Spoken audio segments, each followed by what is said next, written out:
बिस्मिल्लाहिर्रहमानिर्रहीम अस्सलाम वालेकुम। कैसे हैं आप सब लोग? उम्मीद करता हूँ खैरियत से होंगे। आज हम इस वीडियो में पढ़ेंगे चैप्टर नंबर 4 का इंट्रोडक्शन। तो इंट्रोडक्शन पढ़ने से पहले अगर आपको वीडियो पसंद आए तो इसको लाइक करें और अगर चैनल पे नए आए तो चैनल को सब्सक्राइब करें। चलिए देखते हैं यूनिट नंबर 4। तो इसका नाम है हमारे पास मैट्रिक्स एंड डिटर्मिनेंट्स। तो डिटर्मिनेंट्स, अब ये जो चैप्टर है 2 हिस्सों में मुश्तमिल है। एक है मैट्रिक्स हमारे पास और एक है डिटर्मिनेंट। जो डिटर्मिनेंट की चीजें होंगी वो एक्सरसाइज नंबर 4.2 में जाके पढ़ेंगे। तो एक्सरसाइज नंबर 4.1 में हम पढ़ेंगे मैट्रिक्सेस। तो सबसे पहले देखते हैं पहले डेफिनेशन इसकी। तो सबसे पहले डेफिनेशन है हमारे पास मैट्रिक्स की। तो मैट्रिक्स की डेफिनेशन स्टार्ट हो रही है यहाँ से। A triangular array of numbers enclosed by a pair of bracket is called a matrix।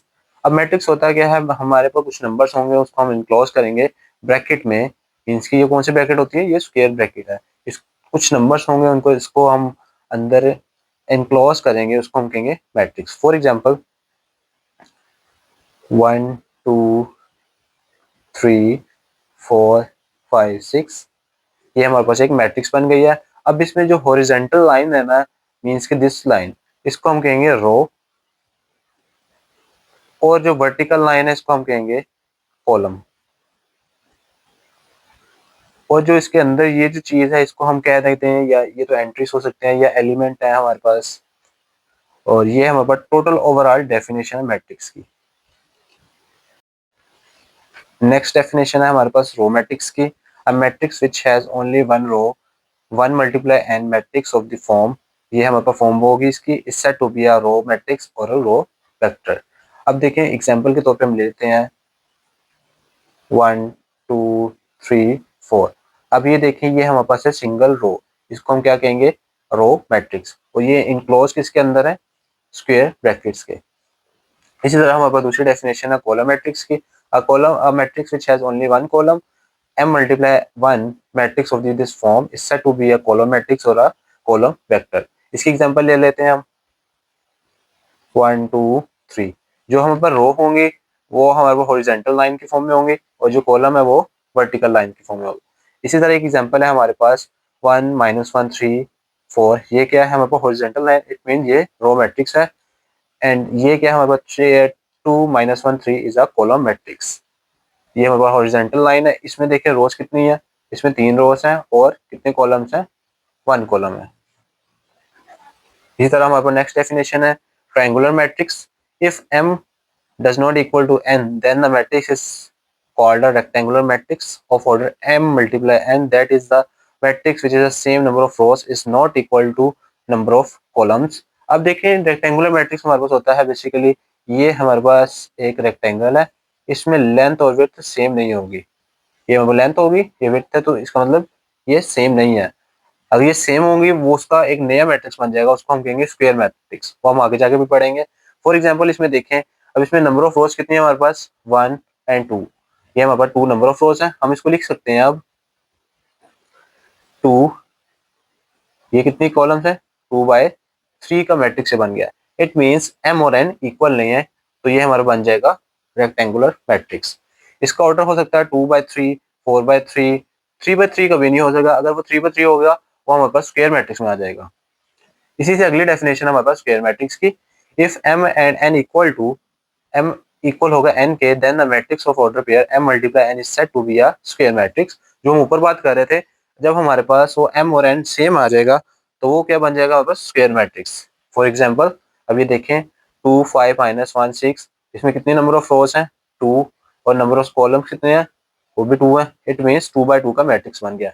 एक और एग्जांपल देख लेते हैं हम, कितनी रोज है इसमें? 1 2 3 3 1 2 3 कॉलम है इंटू 3। 3 रोज है इसमें, 3 कॉलम है, ये कौन सा मैट्रिक्स बन गया है? 3/3 का। तो इसको हम कहेंगे ये हमारे पास है स्क्वायर मैट्रिक्स। हमारे पास नेक्स्ट डेफिनेशन है diagonal matrix, scalar matrix and identity matrix. तो देखते हैं इसके एग्जांपल के थ्रू, बाकी आप अपने वर्ड्स में लिख लीजिएगा।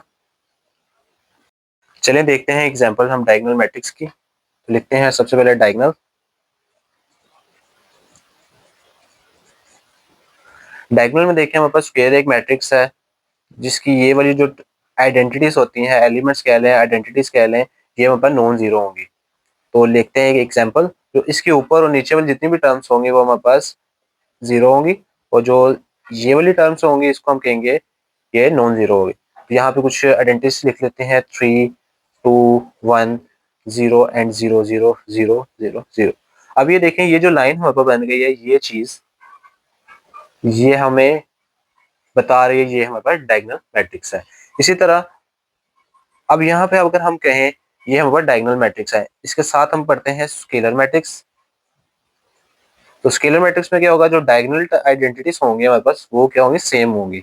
लाइक अगर यहाँ पे 2 है तो यहाँ पे भी 2 होगा, यहाँ पे 2 होगा, बाकी जो भी ऊपर नीचे आइडेंटिटीज होंगी सारी 0 होगी। अब एक यहाँ पर क्वेश्चन है प्यारे बच्चों, अब ये जो हमारे पास मैट्रिक्स आया है इसको हम डायगोनल मैट्रिक्स कह सकते हैं? जी बिल्कुल, हम इसको डायगोनल मैट्रिक्स कह सकते हैं। अब ये जो मैट्रिक्स है इसको हम स्केलर मैट्रिक्स कह सकते हैं? बिल्कुल भी नहीं, क्योंकि देखिए यहाँ डायगोनल जो वैल्यूज है एंटिटीज है हमारे पास वो डिफरेंट है, उसकी क्या प्रॉपर्टी है, सारी सेम होनी चाहिए। इसी तरह हमारे पास एक और मैट्रिक्स है जिसको हम कहते हैं identity matrix, identity matrix, identity कह लें या आप इसको कह सकते हैं यूनिट मैट्रिक्स। तो यूनिट और आइडेंटिटी मैट्रिक्स ये होता है कि आप देखते हैं इसको हम डिनोट करते हैं आई से। इसकी जो होती है ना डायगोनल मैट्रिक्स, डायगोनल आइडेंटिटीज 1 1 1, इसमें जितने भी हम मैट्रिक्स ले लें सब में 1 1 1 ही आता है, ये 1 डिनोट करता है, ये आइडेंटिटी मैट्रिक्स है। अब देखें हमारे पास अब 3 क्वेश्चन हो गए यहाँ पे बच्चों। अब ये जो हमारे पास मैट्रिक आई है इसको हम कह सकते हैं स्केलर है? जी यस कह सकते हैं, क्योंकि सारी एंटिटीज सेम है। देखें ये जो हमारे पास मैट्रिक्स आई है इसको हम डायगोनल मैट्रिक्स भी कह सकते हैं, स्केलर मैट्रिक्स भी कह सकते हैं। नेक्स्ट डेफिनेशन है हमारे पास नल मैट्रिक्स और जीरो मैट्रिक्स। अ स्क्वायर और triangular matrix thus each element is zero is called a null और जीरो मैट्रिक्स। इसका मतलब क्या है, उसके अंदर या तो वो ट्रायंगुलर बना ले मैट्रिक्स या स्क्वायर मैट्रिक्स हो, उसकी जितनी भी अंदर आइडेंटिटीज होंगी वो सारी क्या होंगी, जीरो होंगी। अभी देखें सारी क्या है, जीरो है, सब क्या है, आइडेंटिटी जीरो है, ये हमारे पास है जीरो मैट्रिक्स या नल मैट्रिक्स। इसके बाद डेफिनेशन हमारे पास है इक्वल मैट्रिक्स की। इक्वल मैट्रिक्स का मतलब होता है दो मैट्रिक्स ले लिया हमने सेम ऑर्डर के, is said to be equal. It means all the entire values are equal. Like for example a matrix है हमारे पास 1 3 -1 एंड 2। अभी देखिए इसका मैट्रिक का ऑर्डर क्या है, 2/2। इसी तरह हमारे पास जो बी मैट्रिक होगा उसका भी ऑर्डर क्या होगा, 3 7 8 1।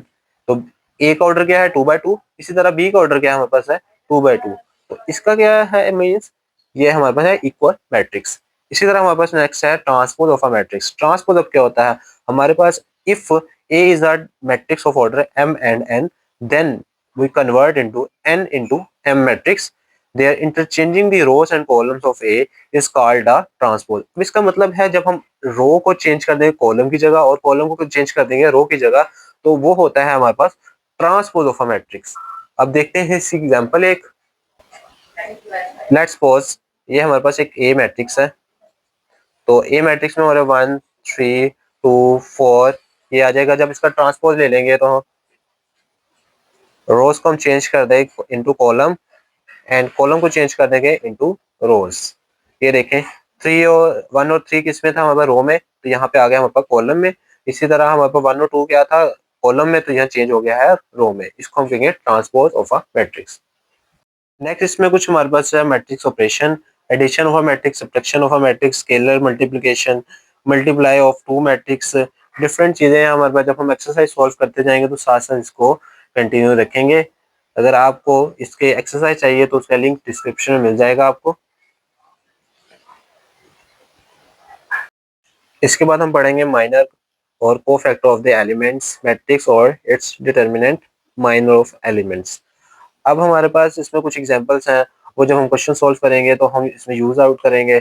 इसी तरह हमारे पास कोफैक्टर ऑफ एन एलिमेंट है, cofactor of element A I J of a square matrix and denoted by capital A I J, जो denoted by A I J equal to -1 I plus J M I J. ये इसका है हमारे पास एक denote करने का formula. ये हम यूज करेंगे, हमारे पास मैट्रिक्स गिवन होगा, इसमें हम लिख सकते हैं आई प्लस जे M11 M12 कुछ भी लिख सकते हैं, क्योंकि आई जे की वैल्यू हमारे पास होगी। तो ये एग्जांपल है एक, हमारे पास आई की वैल्यू उन्होंने 1 लिया और बी की वैल्यू जे की वैल्यू उन्होंने 2 ली है। तो 1 2 तो मैट्रिक्स हमारे पास कुछ 6 बनेगा, इसको क्रॉस मल्टीप्लाई करेंगे तो हमारे पास रिक्वायर्ड आंसर आ जाएगा। इसी तरह हम आगे पढ़ेंगे डिटर्मिनेंट। तो जब हम एक्सरसाइज सॉल्व करेंगे तो डिटर्मिनेंट लेना भी सीखेंगे हम। इसमें हम पढ़ेंगे adjoint and inverse of a square. तो ज्वाइंट और इनवर्स ऑफ अ स्क्वायर का फॉर्मूला हमारे पास गिवन होगा, A inverse equal to 1 over A का determinant at adjoint of A. तो जब हम एक्सरसाइज सॉल्व करेंगे इसको मजीद एक्सप्लेन करेंगे। आगे जाके जब हम शुरू करेंगे 4.3 एक्सरसाइज, तो उसमें कुछ हमारे पास आएंगे एलिमेंट्री रोस ऑपरेशन होना मैट्रिक्स। तो इसमें हम पढ़ेंगे upper triangular, lower triangular, triangular matrix. अब इसमें अपर ट्रायंगुलर क्या होता है, लोअर ट्रायंगुलर क्या होगा, जिसकी सारी टर्म्स नीचे वाली जो होंगी, डायगोनल के नीचे वाली जितनी टर्म्स होंगी वो जीरो हो जाए तो उसको हम कहेंगे अपर ट्रायंगुलर। अगर उसके अपर वाली वैल्यू सारी जीरो हो जाए उसको हम कहेंगे लोअर ट्रायंगुलर। जिसकी सारी ट्रायंगुलर की वैल्यूज गिवन होगी उसको हम कहेंगे ट्रायंगुलर खाली वाला। जिसके नीचे वाली सारी एंट्री जीरो हो जाए उसको हम कहेंगे अपर ट्रायंगुलर। जिसके डायगोनल के ऊपर वाली एंट्री सारी जीरो हो जाएगी उसको क्या कहेंगे हम, लोअर ट्रायंगुलर। इसके बाद हमारे पास दो बहुत अहम मेथड आ जाएंगे, matrix inversion method and Cramer rule. तो जिसको हम ब्रीफली सॉल्व करेंगे एक्सरसाइज नंबर 4.3 में। बस इसका यही इंट्रोडक्शन था। अगर आपको वीडियो पसंद आई है तो लाइक करें, चैनल पे नया तो चैनल को सब्सक्राइब करें। Thank you very much.